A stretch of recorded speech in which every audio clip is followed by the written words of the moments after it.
J'invite tous les Français d'origine comorienne à voter avec le bulletin comportant cet emblème.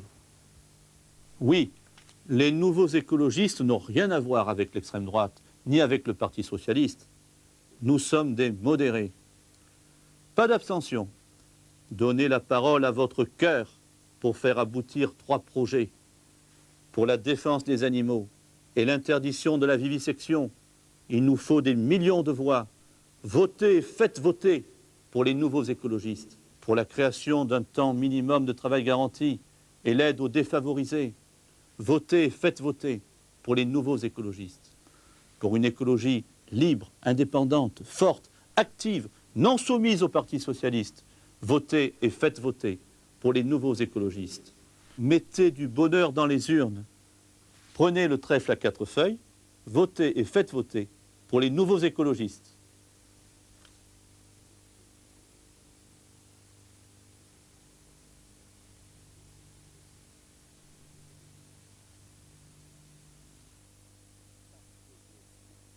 L'Europe qui, plus que jamais, a besoin de la France.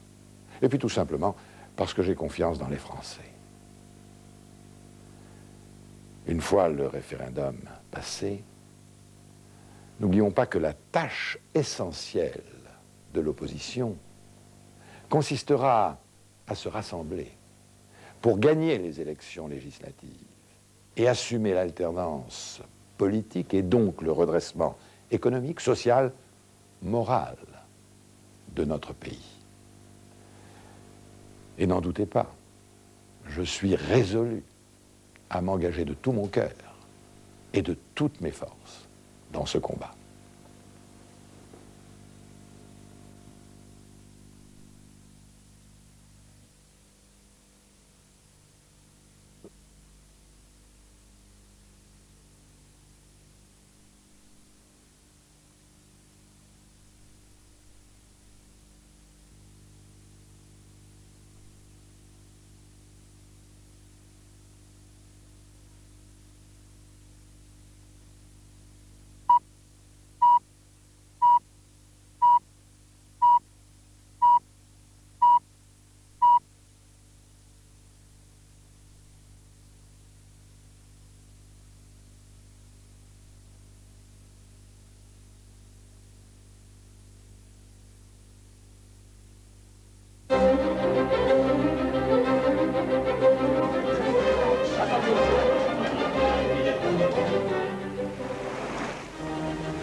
Imaginons qu'un parti extrémiste, genre l'extrême droite, arrive au pouvoir en France ou en Allemagne. Que va-t-il se passer? Est-ce qu'avec Maastricht, on ne va pas perdre notre identité française? Est-ce que les régions vont encore avoir leur place dans cette Europe des 12? Je me demande si nos enfants ou nos petits-enfants pourront continuer librement à parler français. Est-ce que le français restera la langue principale en France, en tout cas? Catherine Trautmann, maire de Strasbourg, maire d'une grande ville de France, maire de la capitale de l'Europe. Et je crois que c'est très important que les téléspectateurs puissent avoir un témoignage vivant et direct du maire de Strasbourg, en quoi l'Europe est une bonne chose pour Strasbourg et une bonne chose pour la France. Je crois que Strasbourg accueille beaucoup de jeunes. Strasbourg, c'est aussi une très grande université européenne. Pourriez-vous dire en quelques mots en quoi l'Europe nouvelle donnera un élan supplémentaire pour les jeunes en Europe? Strasbourg est une ville jeune, c'est une ville universitaire très importante, et ce sont les jeunes qui font la différence le 20 septembre. Et c'est à eux que je m'adresse, parce que c'est eux aussi qui ont ce goût de la liberté, de se déplacer, et l'ouverture des frontières pour eux, c'est des chances nouvelles dans leur formation, dans leurs études, et nous avons décidé de le traduire très concrètement à Strasbourg, en créant une carte unique qui permet à chaque étudiant de suivre des cours dans des universités allemandes, suisses ou strasbourgeoises. Voilà une réalisation toute concrète qui donne des chances nouvelles aux jeunes. Donc pour les jeunes Français de demain, qui resteront français, l'Europe c'est un grand espace de vie, de formation et de liberté. Autre thème qui vous tient à cœur, la pollution. Les pollutions ne connaissent pas de frontières et vous avez réussi, avec vos voisins allemands et avec le soutien des autorités de Bruxelles, à mettre au point des luttes contre la pollution. Oui. Après l'expérience que nous avons connue en Allemagne et en France avec la catastrophe de Tchernobyl, nous avons décidé de travailler ensemble pour dépolluer notre atmosphère. Et au fond, c'est un acte de confiance et de générosité aussi de pouvoir mettre nos moyens financiers, nos savoir-faire ensemble. Nous avons proposé à la Commission de soutenir ce projet de dépollution atmosphérique de la vallée rhénane. C'est ça, c'est un exemple donc très concret qui montre que pour vaincre les pollutions, nous avons besoin d'une Europe plus forte. Et puis, troisième sujet qui vous tient à cœur, évidemment, Strasbourg, c'est le siège du Parlement européen. Vous vous battez constamment pour que Strasbourg reste capitale européenne, et il va de soi que si par malheur notre pays répondait non à l'Union européenne, vous auriez de grandes difficultés à maintenir le Parlement européen à Strasbourg. Cela est tout à fait exact. Nous aurions beaucoup de mal à peser autant, et pourtant le Parlement européen à Strasbourg est aussi un atout pour la France, parce que le Parlement va davantage s'ouvrir à la vie des Français. C'est plus de démocratie. Plus de démocratie. Pour contrôler la technocratie.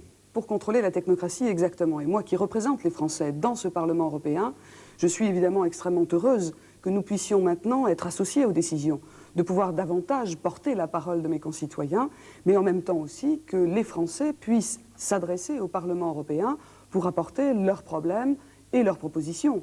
Voilà ce que nous apportera un vote positif de la part des Français. Voilà donc trois sujets importants. Les jeunes, la pollution, l'influence française en Europe, autant de raisons pour soutenir cet élan pour l'Union européenne. Et puis en même temps, l'Europe, c'est un poumon économique pour la France, et notamment pour l'Alsace. Et je crois qu'au moment où nos concitoyens vont se rendre vers les urnes, ils penseront très fort à leurs enfants, à leurs petits-enfants. Et ils se diront, nous serions très heureux que le jour venu, lorsqu'ils liront un manuel d'histoire, de découvrir que le 20 septembre 1992, leurs parents, leurs grands-parents, ont dit oui à leur avenir en répondant oui à ce nouvel élan pour l'Europe.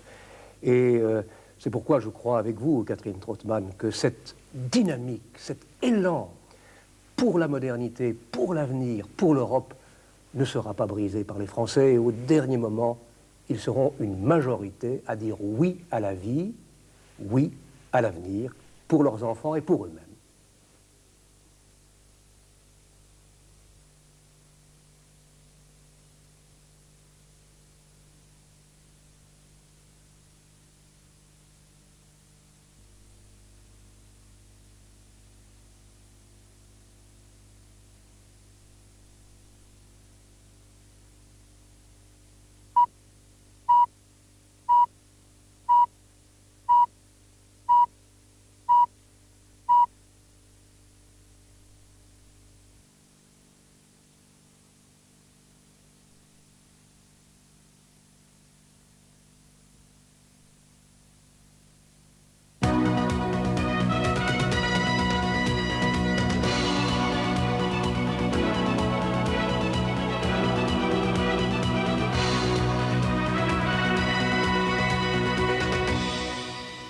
Bonsoir. La campagne officielle s'achève aujourd'hui. Alain Madelin, une simple question.